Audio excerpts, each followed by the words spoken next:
Hey guys, what's up? I'm moving my way. There you go. How you doing? Are those new shoes? Anyway, what's up? Gary here, coming at you with another vlog. I don't know. I'm bored. I feel like talking and just showing off some cool shit that I got recently. Um, I actually got some toys, which is scary. I'll get to that part in a second. But first, we actually have some Vanguard stuff to talk about. And also just trading cards in general. So let's start off with the less exciting thing. Um, First things first, I was watching a Tolarian Community College video, and before I go any further, apologies if you guys can't really hear me. Um, yeah, it's really hot, so if I have a fan going, just turn that off real quick.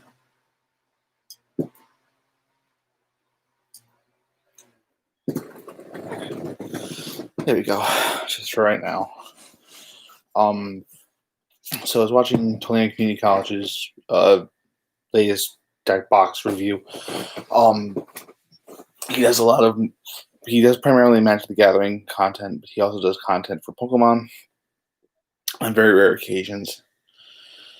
And he normally does a couple deck box videos a year with sleeve videos as well. And overall, he's just a really entertaining dude. And yeah, so on his most recent deck box review video, he talked about game generic deck boxes. So game generic deck boxes, they come in a bunch of different styles and colors. This is a Sidewinder one. So the way that works is you open up the lid, and well, the deck box is in here like this. Although what's cool about Game Genix is yeah, you can rotate your deck box. Like you could take the cover completely off, and it's held on with very strong, powerful magnets. I ordered a Squire. I don't know what this one's called off the top of my head, but the Squire is a more traditional deck box that isn't a Sidewinder, just like a vertical one instead of a horizontal one. So I'm not complaining. This was actually a pretty cool pickup for $15. Now, my next pickup is something actually in this deck box. My buddies and I are getting more into premium Vanguard. Standard Vanguard just isn't as fun for us as we hoped right now because, well, we're all waiting on new shit to come out. I'm waiting on Shao Paladin shit to come out in October. One of my buddies is waiting on Link Joker to come out in a couple of weeks, like 2 or 3 weeks when I'm recording this. With OTT for another one of my friends, Spencer, who you guys have seen on the channel many times, has been waiting for Grand Blue to come out in Standard, like with Night Rose. So he's waiting on that. I guess I'm waiting on Luard, and I'm waiting on Dragonic Vanquisher full Bronto in December. So yeah, I have a Luard split already sorted out. So I'll hopefully be able to work on that deck list this week. Because the set comes out in Japan on Friday, so the card should be fully spoiled Thursday night. At least that's what tradition has told us. Now, I made a premium deck because we're getting into premium, like I said. I have 2 other decks for premium. I have Amon Legion, which is pretty bad. I have just generic Narukami premium with Vermilion and Crimson because I love Dragonic Kaiser Vermilion and I love Dragonic Kaiser Crimson. So I decided to just, do some research into budget builds because I'm not trying to spend like $500, $600 on a premium deck. I went with Spike Brothers. This deck is actually kind of nutty. And I really like playing this deck quite a bit. I'm actually going to be changing up a couple cards tomorrow.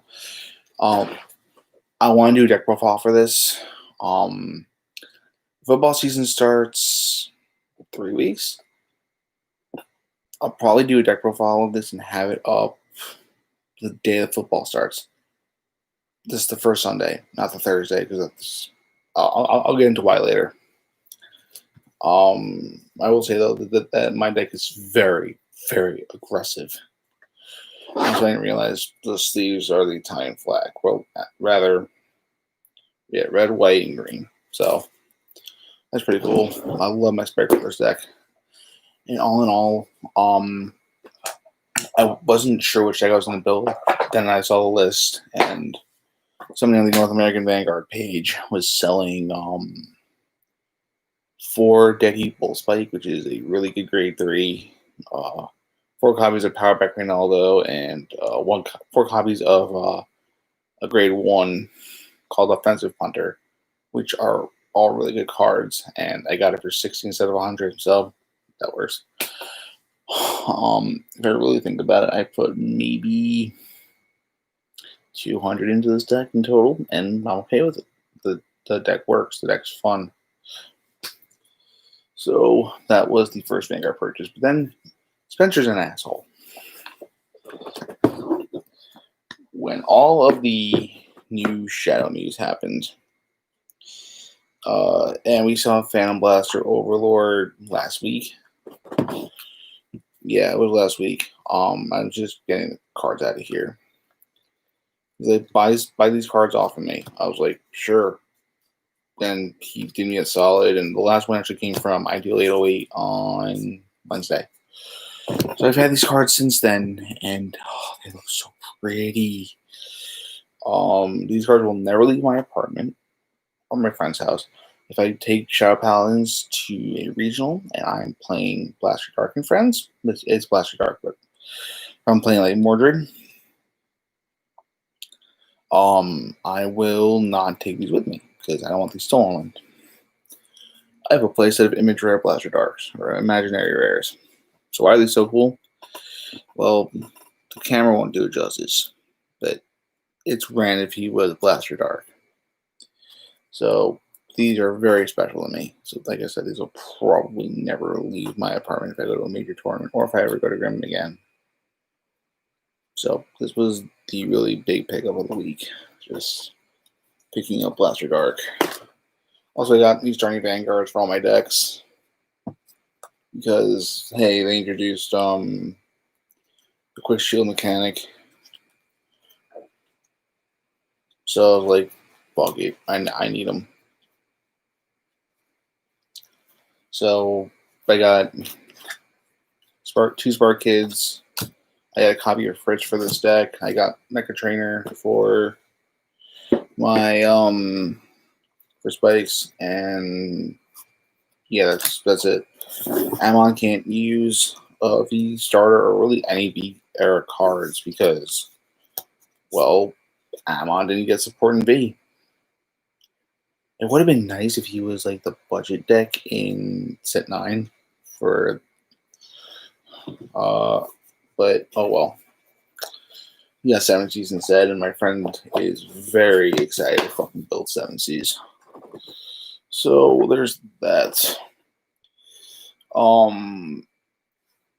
That's it for Vanguard. Like I said, deck profile for spikes will be very soon.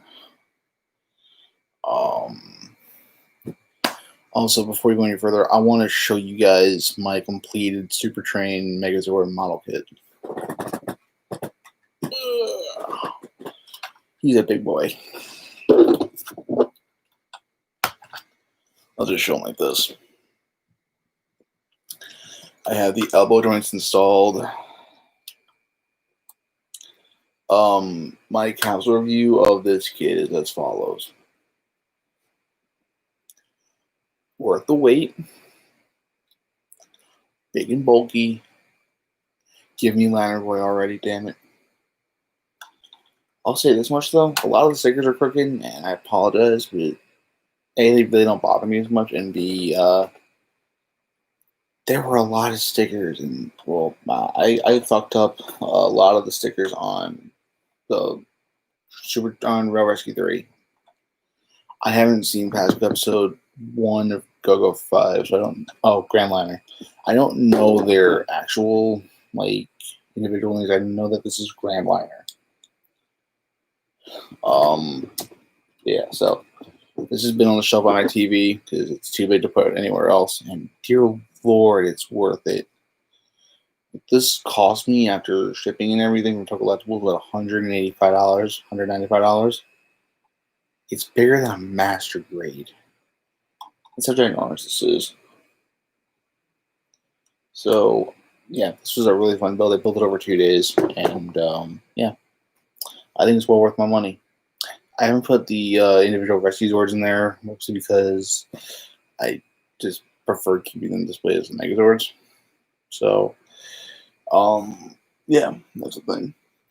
And then the last bit of haulage is yesterday I went to Walmart with my friend because he needed to get some things, and I was like, yeah, sure, no problem, man. I'll drive you. I'm gonna just put this over here, and I kind of want it to fall. So we got 3 Transformers, well, technically 5. I'll explain. So here's the one thing I regret buying yesterday. Studio Series. I got 3 Twisted Sisters. Ileana 1.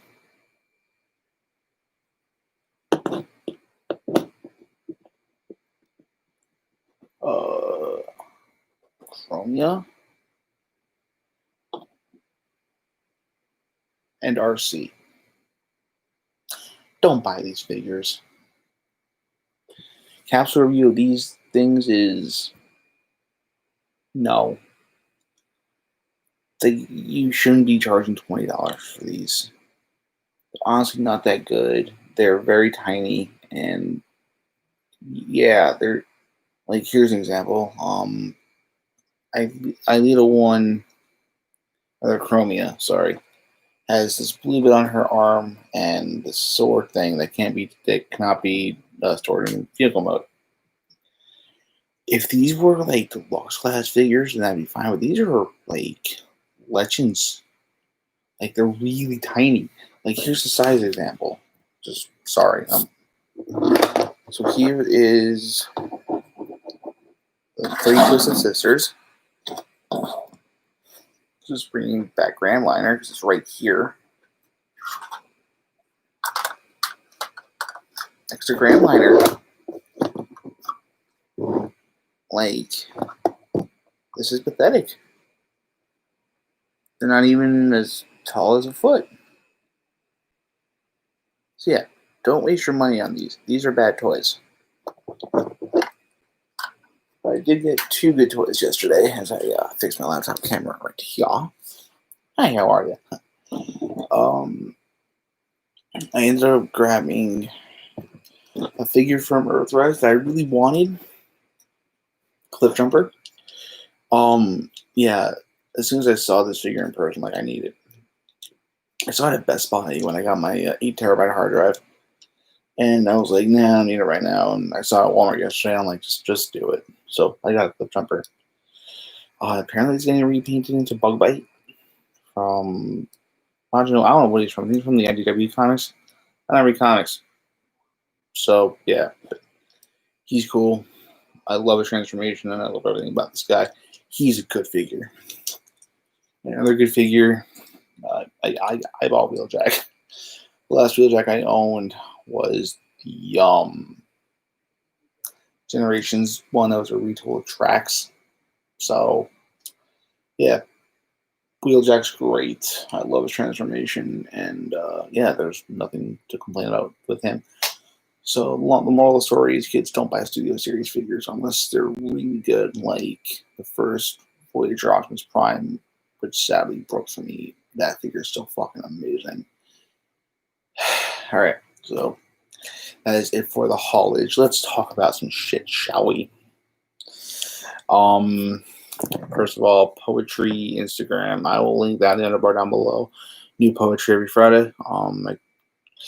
It's mostly reposts of my old shit from my past, but I I think they're all pretty good still, and I've gotten rave reviews from friends and family and other people online. So there's that.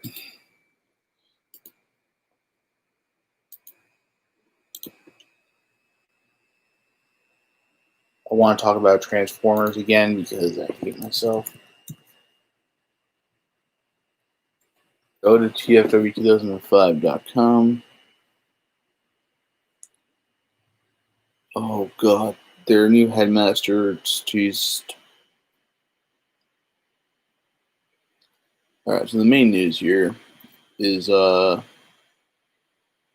New Kingdom Walmart listing. For those of you guys who don't know, Transformers Kingdom is the next series of the War for Cybertron trilogy.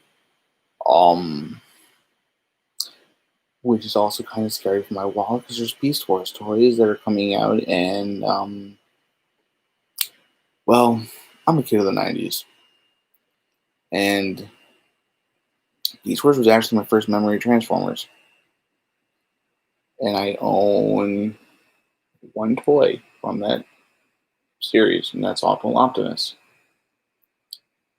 which I had to repair because one of the missile things was busted. So I took crazy glue and I just glued it all back together. So what's in this? Well, tracks. I'm getting the ones that you really don't care about out of the way. Tracks. And that's it. Actually, also Ultraman's Earth Mode. There's probably gonna be a repaint of Optimus Prime from Earthrise, and there's also new RC. All right, so we have Shadow Panther, which, going by what we know of the past, Shadow Panther, aka Ravage, was always a repaint of that year's Cheetor figure. Original Cheetor was the basis for Ravage. Transmetal 1 Cheetor. I have that figure too. Fuck, I'm an idiot. Transmetal 1 Cheetor was used as Transmetal 1 Ravage, and so on and so forth with Transmetal 2. With all these, I'm waiting till Toy Fair, if it happens this next year, to see all of the toys before I buy. Excuse me while I yawn. We're doing a new Galvatron, which is either one based on G1 or one of the Japanese Beast Wars cartoons, which would be fantastic. Moving on from there, we have a new Waspinator. It's been 7 or 8 years since the last Waspinator figure in Generations. I think they're due for an upgrade. A new Airazor figure, which honestly could be kind of interesting. We also have a new Scorponok figure who's a deluxe. I'm actually kind of bummed we don't have a Pterosaur yet. At least one that's been leaked.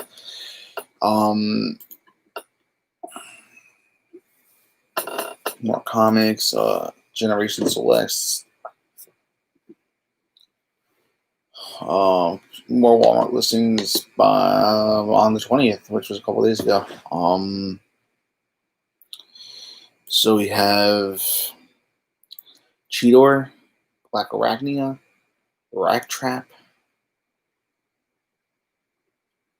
T-Rex Megatron, a Voyager Optimus Primal, which doesn't really make a whole lot of sense to me because why would they release a Leader Megatron T-Rex and not do a Leader Optimus Primal?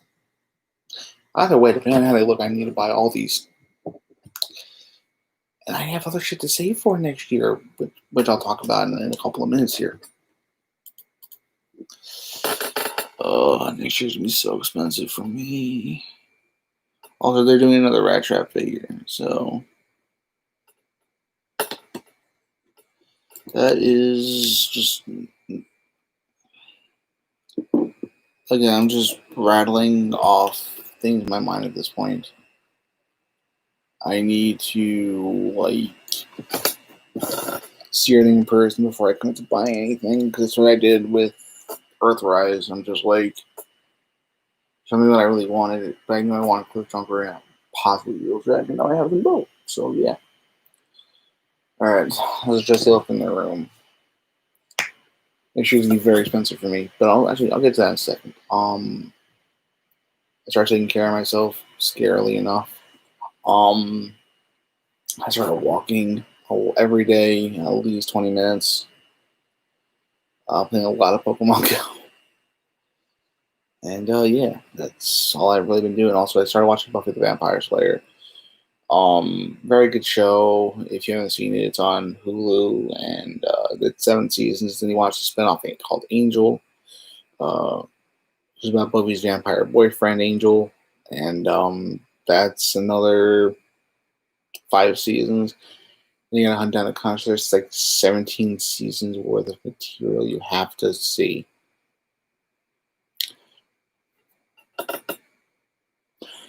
What did I walk into? Other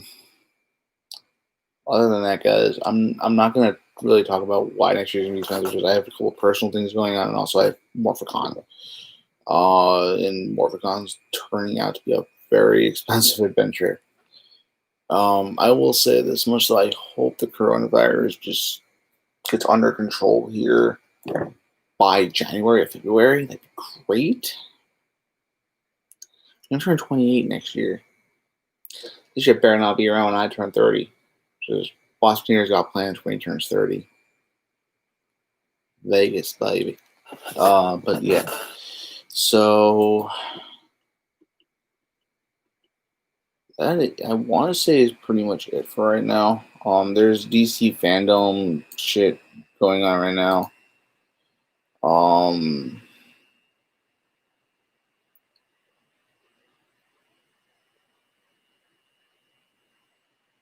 There was actually one other thing I wanted to discuss.